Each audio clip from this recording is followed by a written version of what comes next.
جائز ہے. یعنی تعویذات اگر شرک سے پاک ہیں، اگر کفریہ کلمات سے پاک ہیں تو وہ کرنے میں کوئی حرج نہیں، وظائف کرنے میں کوئی حرج نہیں. یہ قرآن و حدیث سے ثابت ہے اور آپ نے یہ سنا. ناظرین سیکھنے کو کیا مل رہا ہے؟ خلاصہ یہ ہوا کہ سورہ فلق یعنی قل اعوذ برب الفلق اور قل اعوذ برب الناس، یہ دونوں صورتیں جن اور شیاطین، نظر بد اور آسیب اور تمام امراض خصوصاً جادو ٹونے کا مجرب علاج ہیں. ان کو لکھ کر تعویذ بنائیں، گلے میں پہنائیں اور ان کو بار بار پڑھ کر مریض پر دم کریں اور کھانے اور پانی اور دواؤں پر پڑھ کر پھونک دیں اور پھر مریض کو کھانا وغیرہ کھلائیں.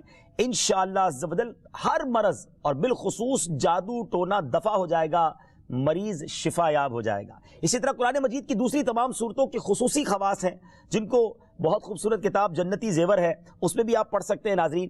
اسی طرح ہمیں چاہیے کہ قرآن پاک کی تلاوت کرتے رہیں. قرآن پاک کی ہر حرف میں شفا ہے، برکتیں ہیں.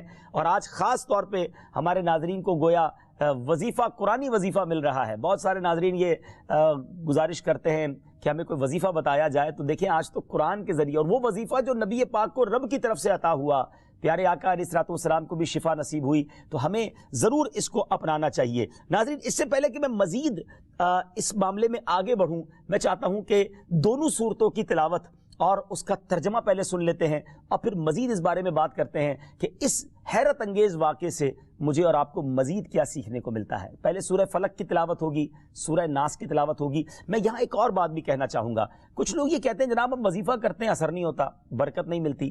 پہلے یہ چیک کر لیں کہ آپ کے مخارج ٹھیک ہیں، آپ تلاوت صحیح مخارج کے ساتھ کرتے ہیں.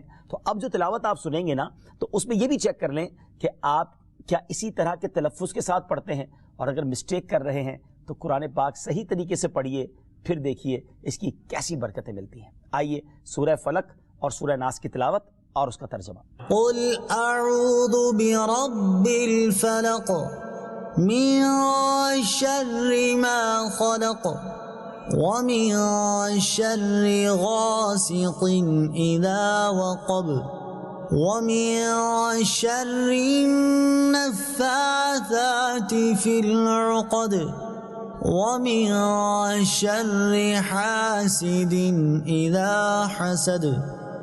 تم فرماؤ میں اس کی پناہ لیتا ہوں جو صبح کا پیدا کرنے والا ہے، اس کی سب مخلوق کے شر سے، اور اندھیری ڈالنے والے کے شر سے جب وہ ڈوبے، اور ان عورتوں کے شر سے جو گروہ میں پھونکتی ہیں، اور حسد والے کے شر سے جب وہ مجھ سے جلے. قل اعوذ برب الناس ملک الناس الہ الناس من شر الوسواس الخناس الذي يوسوس في صدور الناس من الجنة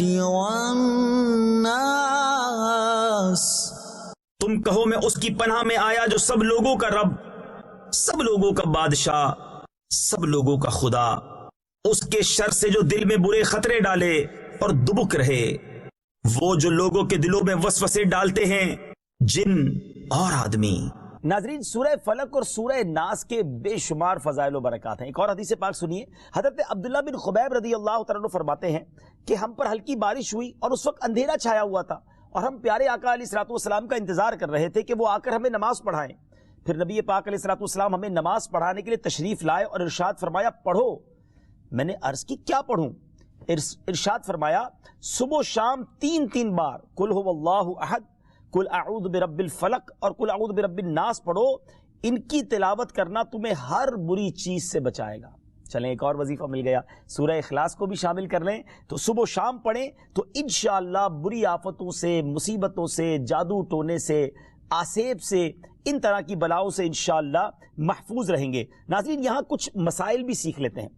حضرت اسماء بنت امیس رضی اللہ تعالیٰ عنہ نے عرض کی یا رسول اللہ صلی اللہ تعالیٰ علیہ وسلم جعفر کے بچوں کو جلد نظر ہوتی ہے، کیا مجھے اجازت ہے کہ ان کے لیے عمل کروں؟ نبی پاک علیہ الصلوۃ والسلام نے اجازت عطا فرمائی. تو سیکھنے کو یہ ملا کہ تعویذ اور عملیات جن میں کفر و شرک نہ ہو، کوئی کلمہ ناجائز نہ ہو، تو اس میں جو ہے وہ تعویذ کرنا، عمل کرنا جائز ہے، اور خاص کر وہ عمل جو آیات قرآنیہ سے کیے جائیں یا احادیث میں وارد ہوئے ہوں۔ اسی طرح چند مسائل بھی سیکھنے کو ملے۔ یہ دونوں صورتیں جو ہیں ان کے شان نزول سے ہمیں معلومات کیا ملتی ہیں؟ نمبر ایک، جادو اور اس کی تاثیر حق ہے۔ کچھ لوگ جادو کا انکار کر دیتے ہیں، یہ درست نہیں ہے۔ جادو اور اس کی تاثیر حق ہے کیونکہ قرآن میں اس کا ذکر ہے، اور نبی پاک علیہ الصلوۃ والسلام پر بھی آپ کی صحت مبارک پر اس کا اثر ہوا۔ نمبر دو، نبی کے جسم پر جادو کا اثر ہو سکتا ہے، جیسے تلوار، تیر اور نیزے کا بھی اثر ہوتا ہے۔ یہ شان نبوت کے خلاف نہیں ہے۔ ہاں، ایسا اثر نہیں ہو سکتا کہ جس سے نبوت کے متعلقہ امور میں خلل آ جائے۔ حضرت موسیٰ علیہ الصلوۃ والسلام کے مقابلے میں جادوگر بالآخر اس لیے فیل ہوئے کیونکہ وہاں جادو سے معجزے کا مقابلہ تھا، ورنہ حضرت موسیٰ علیہ الصلوۃ والسلام کے خیال پر بھی اس جادو نے اثر کیا کہ ان کو خیال ہوا کہ یہ لاٹھیاں، رسیاں چل رہی ہیں۔ نبی کریم علیہ الصلوۃ والسلام کے خیال پر بھی اسی طرح یہی اثر ہوا تھا۔ نمبر تین، جادو کو دور کرنے میں سورہ فلق اور سورہ ناس کو خصوصی تاثیر حاصل ہے۔ نمبر چار، جادو، ٹونے اور عملیات اور اثرات اور بیماریوں کو ختم کرنے کے لیے قرآن پاک کی صورتوں اور آیتوں کو استعمال کیا جا سکتا ہے، اور بخاری شریف میں سورہ فاتحہ کو اس مقصد کے لیے استعمال کرنے کا بیان موجود ہے۔ تو سورہ فاتحہ کو سورہ شفا بھی کہا جاتا ہے، تو یہ بھی شفا کے لیے بڑا مجرب اور بڑا پیارا وظیفہ ہے۔ ناظرین، یہ چند باتیں تو ہم نے اس واقعے کے متعلق سیکھی، سورہ فلق اور سورہ ناس کے کچھ فضائل بھی سنے۔ میں یہاں ایک اور بات بھی کرنا چاہتا ہوں کہ آج کل پرابلم یہ ہو گیا ہے کہ اتنے عاملین آ گئے ہیں، اتنے عمل کرنے والے لوگ آ گئے ہیں، اتنے بورڈ ہمارے شہروں اور وطن میں لگ جاتے ہیں کہ ایسا لگتا ہے ہر دوسرے آدمی پہ جن ہے یا اس پہ جادو ہو گیا ہے۔ خدارا، جھوٹے عاملین سے اپنے آپ کو بچائیے۔ اگر جینے کی تمنا ہے تو کچھ پہچان پیدا کر۔ لوگوں کے گھر بک جاتے ہیں، لوگوں کی عزتیں پامال ہو جاتی ہیں، عجیب ماحول ہو گیا ہے۔ کچھ بد نصیب تو وہ ہیں جو کسی کو تباہ کرنے کے لیے جادو کروانے جاتے ہیں اور ہزاروں لاکھوں روپے خرچ کرتے ہیں، اور پھر بیچارے کچھ جب بیمار ہو جاتے ہیں تو اپنا بعض اوقات ڈاکٹری مسئلہ ہوتا ہے اور وہ بھی کسی عامل کے ہتھے چڑھ جاتے ہیں، اور وہ کہتا ہے جناب آپ کے گھر میں بہت برا عمل ہوا ہے، فلاں جگہ کوئی چیز دبی ہوئی ہے، اور اس کو اب سنبھالنے کے لیے، اس کو نکالنے کے لیے اتنے بکرے چاہیے، اتنے مرغے چاہیے، اتنے انڈے چاہیے، قبرستان میں یہ عمل کرنا ہوگا، اور پھر غریب آدمی اپنی چیزوں کو بیچ کر ہزاروں لاکھوں روپے دے دیتے ہیں اور خاندان کے خاندان ٹوٹ جاتے ہیں۔ ایسا نہ کریں، پلیز ایسا نہ کریں۔ بلکہ میں تو ان عاملین سے بھی گزارش کروں گا کہ حلال روزی کی طرف آئیں۔ دعوت اسلامی نے بڑا شاندار ایک انداز اختیار کیا، اللہ سلامت رکھے دعوت اسلامی کے مدنی ماحول کو۔ ناظرین، آپ سوچ رہے ہوں گے کہ پھر ہماری بیماریوں کے لیے ہم تعویذ کس سے لیں، ہم یہ وظائف کہاں سے لیں؟ آپ کی دعوت اسلامی ہے نا۔ الحمدللہ دعوت اسلامی کا ایک شعبہ ہے جس کا نام ہی مکتوبات و تعویذات عطاریہ ہے۔ اس میں آپ کو بغیر کسی فیس کے، جی ہاں بغیر کسی فیس کے، لاکھوں لاکھ تعویذ ہر مہینے ناظرین یہاں سے دیے جاتے ہیں، پوسٹ بھی کیے جاتے ہیں، کوریئر بھی کیے جاتے ہیں، اس کی بھی کوئی فیس نہیں لی جاتی۔ تو یہ تعویذات آپ دعوت اسلامی کے مرکز سے رابطہ کر کے لے لیجئے۔ آن لائن تعویذات کی سروس بھی موجود ہے۔ حالانکہ دعوت اسلامی کا اس ڈپارٹمنٹ پر لاکھوں کروڑوں روپے خرچ ہو رہا ہے، مگر اس لیے اس کو فری رکھا ہے تاکہ امت کے لیے آسانی ہو، دکھیاری امت جو ہے ان کے مسائل حل ہو جائیں، نہ جانے کس کی دعا لگ جائے اور ہمارا بیڑا پار ہو جائے۔ ہاں، اس میں یہ ضرور میں کہوں گا کہ وہ لوگ جو یہ پروگرام دیکھ رہے ہیں اور ان کو لگتا ہے کہ میں اس شعبے کو سپورٹ کروں، دعوت اسلامی جس شعبے میں خرچ کر رہی ہے اور نہ جانے کتنے دکھیارے مسلمانوں کی دعائیں لے رہی ہے، تو اگر آپ دعوت اسلامی کے شعبہ تعویذات عطاریہ میں سپورٹ کرنا چاہتے ہیں، اپنا ڈونیشن دینا چاہتے ہیں، تو بھی ہم سے رابطہ کر لیجئے۔ لیکن پلیز ان جھوٹے عاملوں سے اپنے آپ کو بچائیے۔ اور مجھے جو ناظرین سن رہے ہیں، ہر بندے پر جادو نہیں ہوتا، ہر بندے پر جن نہیں آ جاتا، ہر بات میں وسوسہ نہ لایا کریں، وظائف پڑھ لیا کریں۔ صبح و شام یہ وظیفہ ہمیں نبی پاک نے دے دیا ہے، صبح گھر سے پڑھ کر نکلے، شام گھر پر آ کر سونے سے پہلے پڑھ لیں، آیت الکرسی سونے سے پہلے پڑھ لیں۔ اللہ نے چاہا خیر آپ کا مقدر رہے گی، اور مزید ضرورت ہو تو دعوت اسلامی کے اس شعبے سے رابطہ کر لیں۔ میں امید کرتا ہوں کہ آج کے اس واقعے سے ہمیں یہ سیکھنے کو ملا کہ قرآنی وظائف کی کیا اہمیت ہے، اور جائز وظائف کرنے میں، تعویذات کرنے میں کوئی حرج نہیں۔ آخری بات، نبی پاک علیہ الصلوۃ والسلام کو پتہ چل گیا، جبریل امین نے بتا دیا کہ جادو کس نے کیا، مگر نبی پاک علیہ الصلوۃ والسلام نے بدلہ نہیں لیا، سزا نہیں دی۔ اس لبید بن عاصم کو، اس کی جو بچیاں تھیں، جو بھی لوگ تھے جادو کرنے والے، سب کو معاف کر دیا۔ اللہ اکبر! انہیں پتہ چل جاتا تھا کہ کس نے ظلم کیا ہے، پھر بھی معاف فرماتے، اور ہم شک کی بنیاد پر بدلہ لے لیتے ہیں۔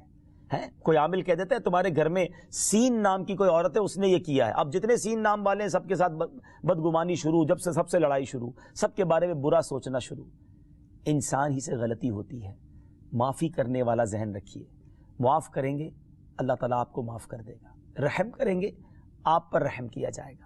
اللہ مجھے اور آپ کو نبی پاک علیہ الصلوۃ والسلام کی اس مبارک سیرت سے سیکھنا نصیب فرمائے کہ اگر کسی سے غلطی ہو بھی گئی ہے, کسی نے ہمارا برا چاہا بھی ہے اور پتہ بھی چل گیا ہے, تو معاف کرنا اللہ کو بڑا پسند ہے. مشکل ضرور ہے, دل چاہتا ہے میں بھی بدلہ لوں, لیکن مزہ بھی تو یہی ہے نا کہ دل چاہ بھی رہا ہے, غلط بھی کیا ہے سامنے والے نے اور میں بدلہ لے بھی سکتا ہوں, پھر بھی اللہ کی رضا کے لیے معاف کر دیں اور اس نیت سے معاف کریں میرے مالک میں تیرے بندے کو معاف کر رہا ہوں, تو مجھ گناہگار کو معاف فرما دے. اللہ کریم ضرور کرم فرمائے گا, اور یہی اسلام کی خوبصورتی ہے. اللہ مجھے اور آپ کو معافی اور درگزر کا ذہن نصیب فرمائے. ہمارے سلسلے پیغام قرآن میں ہم یہی کوشش کرتے ہیں کہ قرآن پاک سے کوئی میسج, کوئی پیغام آپ کی طرف بڑھایا جائے. تو آج الحمدللہ آپ کے لیے یہ پیغام تھا کہ قرآن پاک پڑھیے, اس پر عمل کیجئے, اس کو پڑھ کر اپنے اوپر دم بھی کیجئے, اور پھر کسی سے غلطی ہو جائے تو معاف بھی کیجئے. وقت ہوا ہے ایک اگلے سیگمنٹ کا جس کا نام ہے تعارف قرآن. پیغام قرآن. ناظرین وقت ہوا ہے ہمارے بہت ہی خوبصورت سیگمنٹ تعارف قرآن کا, اور آج تعارف قرآن میں ہم قرآن پاک کی انہی دو صورتوں کی بات کریں گے جس کا ذکر ہم نے اپنے سلسلہ پیغام قرآن میں کیا, یعنی سورہ فلق اور سورہ ناس. سب سے پہلے بات کرتے ہیں سورہ فلق کی. سورہ فلق مدینہ منورہ میں نازل ہوئی, اور ایک قول یہ ہے کہ مکہ مکرمہ میں نازل ہوئی. پہلا قول زیادہ صحیح ہے کیونکہ اس کے شان نزول سے اسی کی تائید ہوتی ہے. رکوع اور آیات کی تعداد, اس صورت میں 1 رکوع اور 5 آیتیں ہیں. فلق نام رکھنے کی وجہ, فلق کے کئی معنی ہیں اور یہاں اس سے مراد صبح ہے, اور چونکہ اس صورت کی پہلی آیت میں یہ لفظ موجود ہے اس مناسبت سے اسے سورہ فلق کہتے ہیں. پیارے آقا علیہ الصلوۃ والسلام نے ایک بار اس سورت کے بارے میں ارشاد فرمایا, کیا تم نے نہیں دیکھا کہ آج رات مجھ پر ایسی آیتیں نازل ہوئی ہیں جن کی مثل نہیں دیکھی گئی. وہ آیتیں کل اعوذ برب الفلق سورت کے آخر تک اور کل اعوذ برب الناس سورت کے آخر تک ہے. سبحان اللہ. تو اس سورت کے بارے میں بڑے فضائل نبی پاک علیہ الصلوۃ والسلام نے ارشاد فرمائے. ایک بار حضرت عابس جوہنی رضی اللہ تعالیٰ عنہ سے روایت ہے کہ نبی پاک علیہ الصلوۃ والسلام نے ارشاد فرمایا, میں تمہیں وہ کلمات نہ بتاؤں جو شریر جنات اور نظر بد سے اللہ تعالیٰ کی پناہ طلب کرنے میں سب سے افضل ہیں. انہوں نے عرض کی یا رسول اللہ صلی اللہ تعالیٰ علیہ وسلم کیوں نہیں, آپ ضرور بتائیے. ارشاد فرمایا وہ کلمات یہ دونوں صورتیں ہیں, کل اعوذ برب الفلق اور کل اعوذ برب الناس. سبحان اللہ سبحان اللہ. اب آئیے سورہ ناس کے بارے میں کچھ سن لیتے ہیں, اس کی فضیلت بھی جان لیتے ہیں. سورہ ناس جو ہے ناظرین یہ قرآن پاک کی ترتیب کے لحاظ سے سب سے آخری سورت ہے. اس کا مقام نزول سورہ ناس زیادہ صحیح قول کے مطابق مدنی ہے. اس سورت میں 1 رکوع اور 6 آیتیں ہیں. الناس نام رکھنے کی وجہ, عربی میں انسانوں کو الناس کہتے ہیں اور اس سورت کی پہلی آیت میں یہ لفظ موجود ہے, اس مناسبت سے اسے سورہ الناس کہتے ہیں یا اسے سورۃ الناس کہتے ہیں. سورۃ الناس کے مضامین, اس سورہ مبارکہ میں ان جنات اور انسانوں سے اللہ تعالیٰ کی پناہ مانگنے کی تعلیم دی گئی ہے جو لوگوں کے دلوں میں وسوسے ڈالتے ہیں. سورہ فلق کے ساتھ اس کی مناسبت کیا ہے؟ سورۃ الناس کی اپنے سے ماقبل سورت سورہ فلق کے ساتھ مناسبت یہ ہے کہ سورہ فلق میں ظاہری شر سے اللہ تعالیٰ کی پناہ مانگنے کی تعلیم دی گئی تھی, اور اس سورت میں خفیہ شر سے اللہ تعالیٰ کی پناہ مانگنے کی تعلیم دی گئی ہے. اللہ تعالیٰ ہمیں ہر طرح کے شر سے محفوظ فرمائے, قرآن پاک پڑھنے, سمجھنے اور اس پر عمل کرنا نصیب فرمائے. مدنی چینل دیکھتے رہیے. اگلے سلسلے میں ایک اور پیغام قرآن لے کر حاضر ہوں گے. صلو علی الحبیب صلی اللہ تعالی علی محمد صلی اللہ علیہ وسلم. رب کا ہے فرمان اس